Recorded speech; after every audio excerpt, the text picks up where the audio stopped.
Welcome to Built to Work, the podcast that gets its hands dirty, dives into the grit, and uncovers the heart of what makes the blue-collar world tick. I'm Colin, your host, and I'm sitting down with the people who keep our world running. From those tackling the tough jobs no one else dares to do, to the HR professionals working overtime to find the labor force we desperately need. Whether you're in the trenches or behind the scenes, this podcast is for anyone who values hard work, determination, and stories that build the backbone of our workforce. So grab your gloves, your coffee, or your clipboard. It's time to get to work. Today I'm here with Jay Neiderhauser. He is one of our awesome employees, and he has been here with Premier from the start. So I'm super glad to be hanging out with you today, Jay. Thanks for having me. I want to talk a little bit about what you do, and I want to learn from you about the torching industry. I want you to teach me everything you know, pretend I don't know anything. So first, tell us about your experience and how you ended up at Premier. So I started in the scrap industry in 1998 doing safety and quality for a local shredder. And that was my introduction to the scrap industry. So I came in knowing absolutely nothing other than I'd taken aluminum cans maybe a couple times. So I did that for about 3 or 4 years at 2 different facilities in Indianapolis. And I left the industry. And then it was kind of one of those deals that I always felt the drawback to it. So I've been in and out of the industry a few times, and I've always come back to it. So after I left the first company, the next scrap company I went to, it was a company very similar to ours. We had a small shredder, and we did a lot of torching. So off-site processing for customers, and maybe a little bit of demolition work. I did that for several years, and then with one of the founders of that company, started our own company, and that's all we did was torching. So we did a lot of rail cars all over the southeastern United States. So we did that for 4 or 5 years. I left again. So I've been in my present role since 2020, and so we again do the off-site torching and processing. So when we also provide labor services. Now, so with the torching, it's kind of neat because it's a unique situation that we're in because we don't have a yard. So we only work for scrap yards or demolition contractors, and it's an interesting and very unique field. So I get to see a lot of different yards, talk to a lot of different customers. So within the industry, we're considered a service provider. Yes. And that's how we're classified with REMA, formerly ISRI, the Recycled Materials Association. So with that, like you're saying, we don't own any yards. We don't own the material. Correct. We go into other people's scrap yards, steel mills, aluminum melt facilities, and we work for them, right? So we provide torching, which not everybody needs, right? That's kind of like that's our niche, but then we also provide labor too, which is as a lot of people need across the industry. So Jay's been here since the beginning. Jay's been a great resource for us since we purchased the company last year, a year ago now, which is crazy to think how fast it's gone by. I've grown to know Jay very well, call him a friend, and Jay has just a wealth of knowledge. And you've taught me a lot about this industry because I came into it. You've got decades of experience in it. I don't have any experience in it, so I know how to run a service. Adam and I know how to run a service-based company, know how to provide service. I've been fascinated by the industry, and you've taught us so much. And for people that might not understand what torching is, I mean, they can see some sparks in the picture behind you. Torching is essentially taking something that's really big and cutting it down to size, a really big piece of metal. And the why or the because is because for the recycling process to happen, it has to be melted. And it can't fit into the furnace to be melted if it's still a whole rail car or a whole excavator or a bucket or whatever that is. So we cut it down to size. Tell us about, give us a brief summary on the process of torching, how that works, how the torch works, and the mechanics of torching. So we use an oxygen propane cutting torch. That's what we use just to get the production that we need to get. A lot of people think of torching and they think of a small shop torch like a mechanic would have, or a welder. But it's sort of little 2-foot hand torch. We've Mhm. got the smallest torches we have are 4 feet. Most of our guys use 6-footers. So that's the torch is 6 feet Yeah, the long. torch itself is 6 Yeah, feet long. and that just keeps you safer and kind of puts you away from the heat and the sparks. And if a piece falls, you've got some distance, right? It gives you longer reach as and well. longer reach. Okay, so great. instead of with a smaller torch, you're going to be moving more often, especially if you're cutting like a rail car, for example. With a longer torch, you're going to have much more reach without having to continually move and restart. So that's a big part of it. And it does. It's nice when it's hot out that you can be 6 feet away from, a big piece of cast iron that's going to be extremely hot, and it holds the heat for a very long time. So that extra distance is definitely a plus. Yeah. Especially in the summertime. I'm sure it is. Yeah. I'm super thankful for our guys that do that work, because that is hot, uncomfortable work during the summer. And I'm not good at it, but I've done it. It is it's rough. Yeah. It's definitely rough. And somebody that can do it 12 hours a day, every day, it's impressive. They're tough. They are. Those guys are tough, and they're hard workers, aren't they? Absolutely. Yeah. So during the summer it's hot, and during the winter out here in the Midwest it's cold, it's windy, it's rainy, right? And all their PPE they're wearing, they have to wear leathers, and they've got hard hats and respirators and visors and their boots and tarsal protectors, and I mean they are just totally kitted up. Yeah, that's one thing that we really pride ourselves on, is that we do more than just as required. Yeah. Like, you don't have to wear metatarsal guards, but it's just, we require it, we pay for it. We go a little bit above and beyond, and we spend a lot of money on making sure our guys are outfitted properly. Yeah. And that's important, because a lot of times I've been to yards where they're not using us, and you'll see guys out cutting in just blue jeans or lightweight cutting jackets. Yeah. And maybe it works, but I think taking the extra steps to protect our guys, and that's one thing we also do is, and a lot of people don't do this, but we do the respirator fit test. We do lead testing. So the lead testing is testing the blood, right? Yeah. So we do that pre-employment and then follow up every year. So we have a baseline. Yeah. And then we haven't had it happen because we are so good with, the respirators, but if it does, then we would pull that person. There's steps that we would have to take.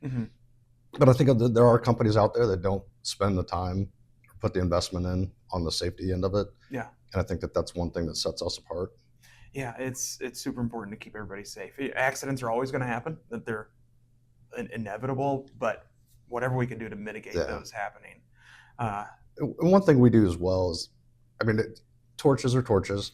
There's not a huge difference between the different brands or different types, but our investment in the equipment as well, as far as all of our regulators are new or new-ish. So we keep everything in top order. Our vaporizers, we have nice trailers that go to the job sites. Yeah. So everybody's outfitted with first aid kits, fire extinguishers. Yeah, all the necessary things. Yeah. And then we also look at the hoses to see if the hoses are, they can only have so many patches or splices or whatever before we try to keep up on that, because otherwise if you start losing a hose, you're going to spend more time repairing it. So it's certainly an added expense, but it keeps our production up. Yeah.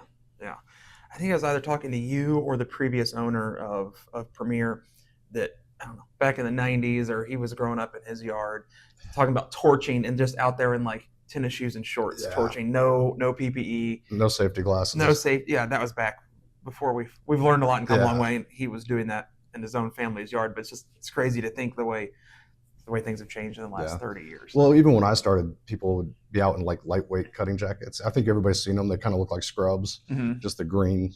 Yeah. And they're fine. But for production cutting, they're going to get burned up in, maybe a couple days. If they're working on something really big like cast iron, they're not going to last very long. Oh yeah, there's an impressive amount of sparks when you're cutting any of them. Specifically cast. Cast iron too, and it comes out in chunks. Yeah. And so I've taken some really cool photos where you can see like the cast iron. It comes out. It looks different than the other sparks. Yeah. So one thing new that we've done in the last year is we bought a powder torch. Yeah. Specifically, we bought it for stainless. We're cutting a lot of stainless. So that's a neat process. Yeah. For people who haven't seen it, what it basically does is it gives you, it sprays an iron powder out. So it is automatically at the melting point of steel when you hit it. So it cuts through steel like literally a hot knife through butter. So it gives you that heat. So when you go, you're not spending the time heating the material. Yeah. It's already hot, so you cut immediately. So the cutting process when you're cutting, when you're torching metal, is first you gotta heat it up to the point where it gets almost molten. Yeah, it is. And so we mix propane and oxygen, and this is, I'm gonna try to parrot back what you guys have taught me.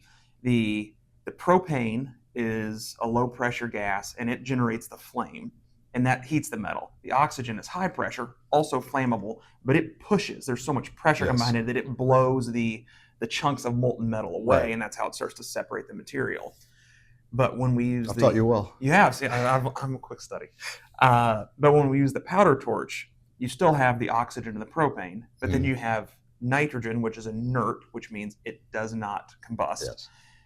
And it blows the iron powder in there.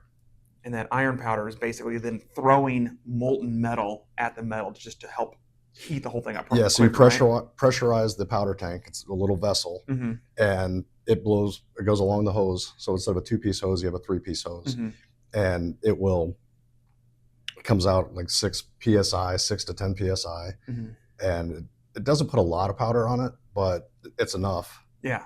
And you're right. So basically, you're heating the metal to the melting point, and then the pressure from the oxygen is what pushes it through. It's kind of like as a kid, you would go out with the garden hose and make a hole in the ground, or in the dirt. So it just blows it out of the way. Yeah, absolutely. No, it's so cool. It's hard work, but it's really cool to see it in action. No, that's great, because not everybody knows that this exists, right? And it's a service. So when we do it, we charge people depending on the material.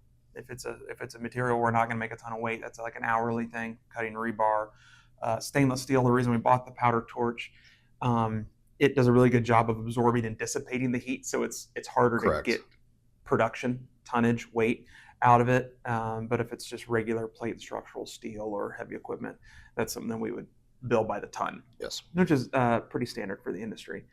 So yeah, that's great. Now, at some point along the way, the company went from just being a torching company to being a company that also offers long-term labor. Yes. Which, as it turns out now, has become a huge part of our, well over 50% of our business. So we started as a torching company, but this other service offering has now become our biggest service offering, and one that we actually find is very needed. It is. A lot of people, I hear it all the time. Yeah. That the interesting thing is our turnover is so low, and I talk to people in the yards, and their turnover is, sometimes north of 50%, and ours is 4%. Yeah. So there's a reason you take care of your employees, and you provide the benefits that we do and offer the things that we offer. Our guys stick around. It's a funny story. You're talking about starting labor. Yeah, without giving any name drops to companies. We've got some great customers. I just don't want to make sure that they're... Absolutely. Yeah. And we had a customer ask if we could help them with the project. They just needed a couple of people. They couldn't find anybody to do it. And we're like, yeah, we can do that. And it was kind of like we've got to do that. But we did. And that turned into like a couple guys, turned into 4 or 5. To I think at that particular customer, we're up to 24. I think now at one of their facilities, we have multiple facilities. So just started out and it snowballed from there. Yeah, and it's been an interesting learning experience. Yeah, for sure. It's been cool. It's been really cool to see how that growth has changed. And the average tenure of our employees that are with us that are in these labor positions it's over 16 months now, creeping up on 17. So we're looking at almost a year and a half that these employees have been with us at these facilities. And in some of these positions, we've done some research on what the average turnover is, and in scrap yards or metal facilities, and those turnovers are 50 to 100%, if not higher. And the fact that 23 we were at 4%, 24 is not done yet, so we'll do a retro on that one. But even if we're at 25%, we're at half of what the industry standard is. And I hear so many stories about if they can't find people, they'll go to a temporary agency. And we're not a temporary agency. No. These are our full-time employees that we contract with customers. Yeah. And I think that's key, because everybody thinks there's certain companies out there that everybody thinks of as labor companies. And if you get the guys to show up, usually they'll commit to showing up, and then whether they do or not, a lot of times they're gone before lunchtime. Yeah, exactly. Yeah, because this work isn't fun. No, it is not easy. And so we're very lucky. Yeah. And it's not just luck. I mean, we spend an extremely large amount of money and time training people, outfitting them properly. And I think that's key. Mm-hmm. And the benefits that we offer, I think also, there's not a lot of labor positions that entry level that were your 401k, PTO, Mm-hmm. and then there's a lot of other things that we do. Yeah. Yeah. And I've had the privilege here in the last week to also get and sit down and chat with 3 of our guys that work in these different facilities that are laborers, or they're team leads, or they drive a forklift, and they love what they do, and they're so thankful for the work. So it's a great service that we provide for them. So so no, it's been great. Jay's been with us, been with the company since the beginning. Been here longer than I have now at this point, and so we've had a lot of fun in this last year. We've gone to, I don't know, 5 or 6 conferences together. We've been all over the country. We've visited customers, getting Jay into some of our hobbies. Jay's rocking his I've got a first fancy watch there, so that's not super fancy, but it's a hobby. Yeah. It's a hobby of ours that Adam and I love, and we love nerding out over watches. Jay was always looking at his naked wrist, so we said, well, you know what, for Christmas, Jay needs to get a watch. So, but yeah, no, I appreciate all that you've done for the company, Jay. Thank you for taking this time to chat with me, teach me some more. Hopefully teach those guys absolutely some more about torching and labor and what we do in the niche industry that where you work in. So yeah, no, it's been great. Yeah, thanks for your time, bud. All right, thanks. Appreciate it.